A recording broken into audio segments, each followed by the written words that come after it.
Hey everyone, Dan at Ochiko Bushcraft.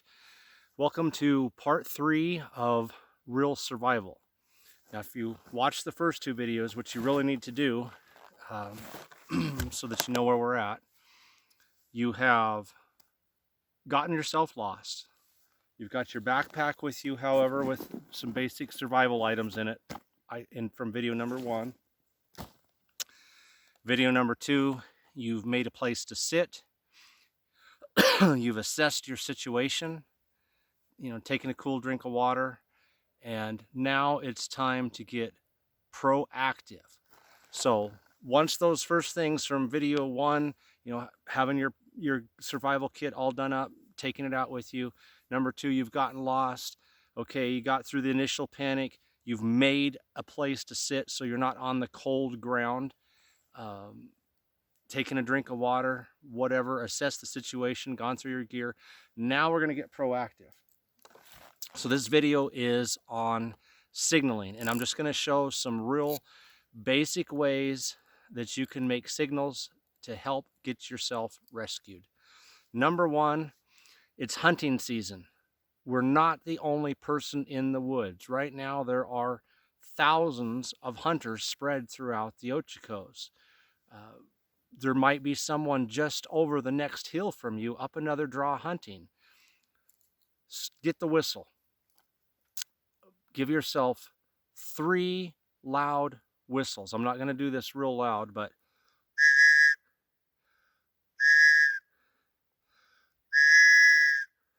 give yourself 3, they'd be longer than that, 3 long, loud blasts on the whistle. Wait a few seconds and then do it again. And then listen. Do you hear a voice? Do you hear somebody whistling back? Maybe someone will fire off a shot because they heard the whistle, they understood the distress signal, and they're letting you know, hey, I'm here. If you hear any response, then just get on this whistle and keep blowing it. Blow your 3 distress whistles. Listen. Maybe you're going to guide someone in. Someone is hearing you, and every time you blow, they get a little closer. So just, if you hear any response after your 3 long whistles, keep blowing, guide them in. If not, then what I would do is every 20 minutes, half hour, as often as you feel like, 15 minutes, stop what you're doing, do it again. 3 long, loud whistles, wait 5 seconds or so, hear anything, 3 long, loud whistles again, listen again. Okay, go back to another project, keeping yourself busy, not overdoing it, working up a sweat or dehydrating yourself or anything like that. But we're going to be proactive. We're going to get serious and do some signals. So I think this is your number 1 best bet in hunting season, because like I know for a fact this morning, because I heard them about probably 1 to 2 miles across this little valley and up on the hill, there's somebody camped up there. I can hear the noise. So I know if I get on this whistle and I blow it as hard as I can, they're going to hear me up on that hill, and they're going to start wondering, okay, what's going on? Somebody keeps whistling 3, whistling 3, whistling 3. They're probably going to investigate or send someone else to investigate. So you're not alone out here. Also, if search and rescue is looking for you, say you're into day 2 and search and rescue's been called out, this is going to be your best bet for attracting them. You start yelling, help, help. Pretty soon you're going to lose your voice, and the sound of your voice will never carry as far as the sound of this whistle. So that's what we're going to do. The first thing, getting proactive, making noise.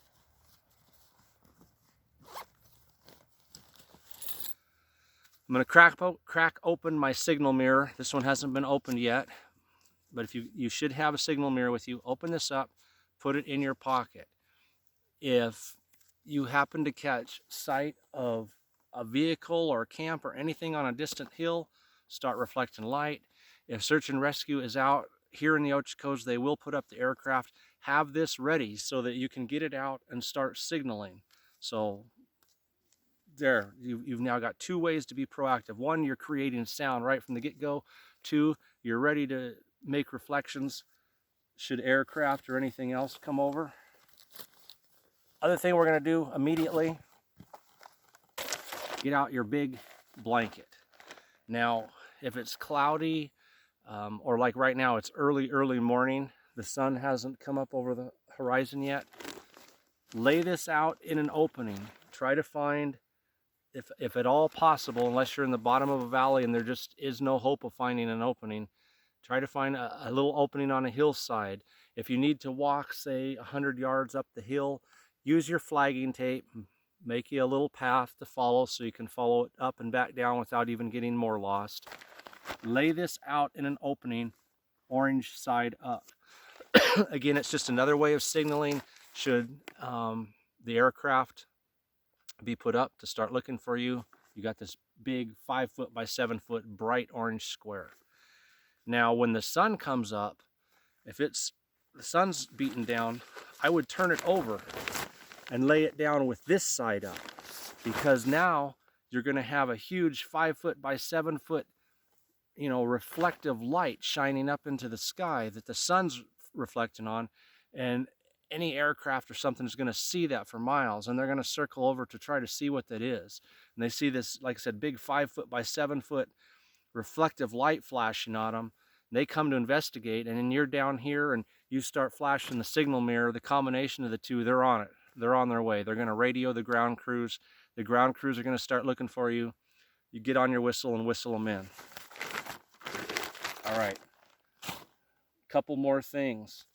We're going to build a signal tripod. So I'm going to pause you guys. We're going to go get some poles. Okay. Get your saw. If you can't find any long dead poles laying on the ground, then cut some. This is a survival situation. And don't worry about it. You're cutting some live pine trees, you're cutting some live fir trees. You're trying to save your life because you're lost. Now, I found 3 dead poles here on the ground, and I'm going to go ahead and show you guys how to make a signal tripod. So, again, I just found 3 long dead poles laying out here on the ground. I gathered up. You don't need to know any fancy knots. That's the one thing. I'm going to keep it really simple. Whether it's shelter, making these signal tripods, or anything else, we're not going to do anything except for an overhand knot. If you can tie your shoe, you can make anything we're going to make in this video series. So, using my bright orange paracord, I'm just going to tie these 3 together. In fact, I'll put one on top, like that. So they're basically a little triangle. And I'm just going to tie an overhand knot with my parachute cord. I'm going to do it about 3 or 4 times so it doesn't come loose. Okay.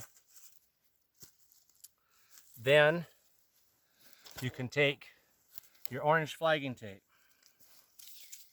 and tie long streamers. I know this one's a shorter one that I had already used, so I'm going to use it. But 5 feet long, whatever, streamers on this. A whole bunch of them.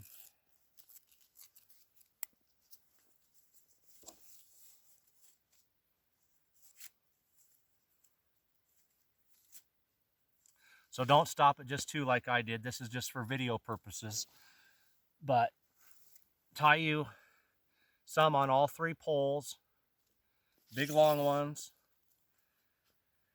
and then make about 3 of these tripods. It'll keep you busy for a while, but it's not a lot of work. You just take your time. I take one of these poles,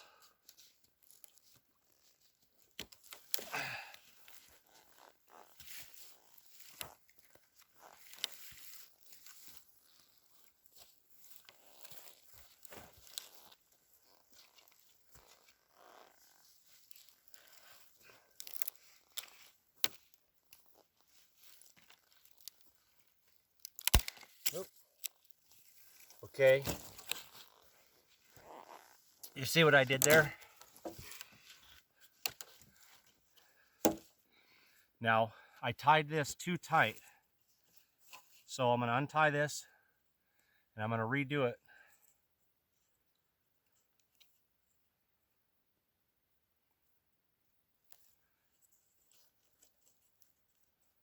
There we go. Slide it right up over like that. Now, on greener wood, you can take your third leg like I was going to do and kind of spin it around in a circle to make this good and tight. This wood's pretty dry and pretty brittle that I got, so too much tightness and it's just going to snap.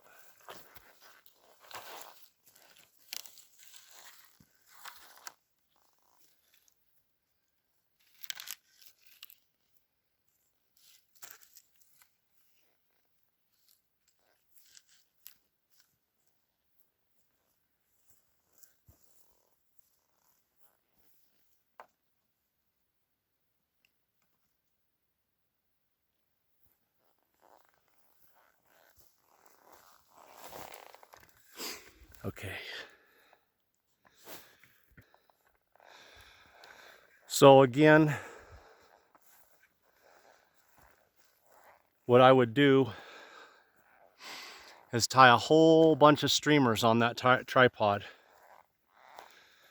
and set it out in an opening. So I would have, you know, 2 or 3 streamers hanging off every one of those poles, and you can see that blowing. All you need is a little bit of a breeze.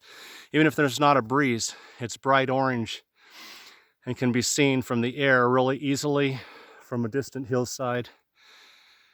And I would make about 3 of these tripods. 3 is a common distress signal, like with the whistles.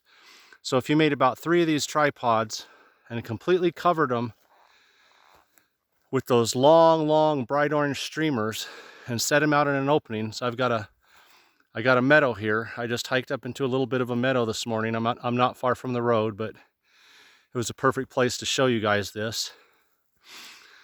Make 3 of these big tripods, set them out. Set your bright orange survival blanket out when the sun comes up, shiny side up. Keep blowing that whistle, having your signal mirror ready to go. And you have been very proactive and helpful in search and rescue, finding you guys. Okay, let's talk fire. Now, fire at certain times of year, like right now, is going to be the most awesome resource for getting you rescued. Okay, hunting season starts in fire season, so you need to be extremely careful. I've got a huge area cleared off here. Now, fire season has just ended, but if it's fire season, and even now it's still pretty dry out here, you need to clear out a huge area. You need to not be careless, because if you start a wildfire, then you're going to be on the run in the woods, lost, and trying to save your life and outrun a wildfire. So be extremely careful. Don't try to build a big fire. Now, in a later video, I will show you how to do a large signal fire. That would be for later on when it gets much wetter out here and you can put up a huge amount of smoke and signal in aircraft and be seen for miles and miles. We'll do that in a future video. For now, I'm just going to show you how to use a small fire to get rescued. So clear out a big area. Have some big rocks with you that you can scrape dirt out, like that's what I did, and then have a pile of dirt sitting here. So I have dirt right here in front of the camera, a big pile, that if things get bad, I can jump up, take my rock, kick all that dirt back on this fire if something bad happens. Just be prepared. So you don't need a big fire. This is a small fire. What you need is a hot fire. So I have got some fat wood, and we're going to do a fire video. This is just about signaling. I will come back and do a video on fire, show you your best resources for gathering wood, best way to get it started, how to feed it, so on. That will be in a fire video. We're doing signals, so I've already got a fire going, I've got some dry wood and a little bit of fat wood in there. But what you want to do is you want to gather up just a big pile of anything that you can that's green. It doesn't matter if it's you know, cattails or green leaves, green grass off of the ground, green fir boughs, but get piles of stuff that's green. And then take, once you don't want to kill your fire, get you a good bed of coals, get you some flames. And I'm only going to do this for a minute because I don't want someone thinking I'm putting up a distress signal. But then start putting as much green as you can without killing the fire on the flames. Look at that. Look at that. Now, if it's fire season, the fire towers are going to see that for miles and miles and miles, and they're going to immediately put up the planes to find that smoke and that fire, and they're going to come find you. So, just like I said, have a huge pile of green and start feeding it onto the fire and putting up huge plumes of smoke. And even if it's not, if fire season's over and people are doing campfires, once the aircraft are up, when search and rescue's out, same thing. This smoke is going to be seen for miles and miles. Now, I don't want anyone to think I'm putting up a signal. I'm going to get this out right away. So there you go, guys. Some real basic ways to be proactive in getting yourself rescued. You know, video number 1, be prepared. Have some basic survival gear and take it with you no matter what. Video number 2, you know, we were supposed to make a trail using our bright orange flagging tape, but for whatever reason, we didn't. We ended up getting lost. We panicked for a minute, calmed down, and then made a place to sit. We sat down on that insulated pile of pine needles. We assessed our situation. We took a couple drinks of water, and then got proactive. This video here. So I've showed you some real basic ways to make signals. That orange flagging tape is awesome. Hopefully you have made a trail to where you are that will give them a place to follow. And if for some reason you need to move, you know, you have to move up a hillside 100 yards to an open spot to better put up signals, you know, or you're in a draw and it's pouring down rain, you need to move to a little better shelter location, whatever, use that orange flagging tape. Flag it. Make sure you can see it. That's going to help you get rescued. It's also going to help you keep from getting further lost. Once you've got an area that's open, you know, get out the blanket, put up some of those tripods, and get yourself a small signal fire going. Gather up, like I said, it doesn't matter as long as it's green. It can be grass, it can be weeds, it can be fir boughs, pine boughs, anything that's green. Get your fire hot, get some coals in there, and then pile on the green. Don't kill the fire, pile on as much as you can, throw up a bunch of smoke.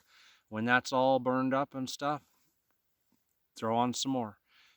It's going to keep you warm. You've got a warming fire if it's cold out here, so that's fantastic. Sit by the fire on a bundle of fir boughs or pine needles, stay warm, stay hydrated, and just throw on green, put up the smoke. It's going to help you get rescued. So we're going to do a video on fire, how to get it going, best resources for fire, especially when the wood is wet from rain and snow, which is coming. And we'll do a large, you know, probably 5-6 foot tall signal fire. I'll show you how to do that. And in this video you saw, I even on making my tripod, there's you can have those 3 poles like so. I got 3 little poles here. You can have 3 poles like this, basically stack them in a triangle, tie them off with the parachute cord, and then you can take one and twist it around like this and spread them out, and that just makes everything really, really tight. But as you saw, this wood's been laying out here on the ground. It's making a great tripod, but it's so dry and so brittle that when I went to twist it, one snapped. So just tying the overhand knot nice and tight, spreading the legs out. It's standing up over here beside me perfectly. You don't really need to twist it. That was more of a bushcraft habit coming out of me, because when I do simple tripods, usually with something greener to cook over a fire, I always twist one leg. So that was my bushcraft coming out.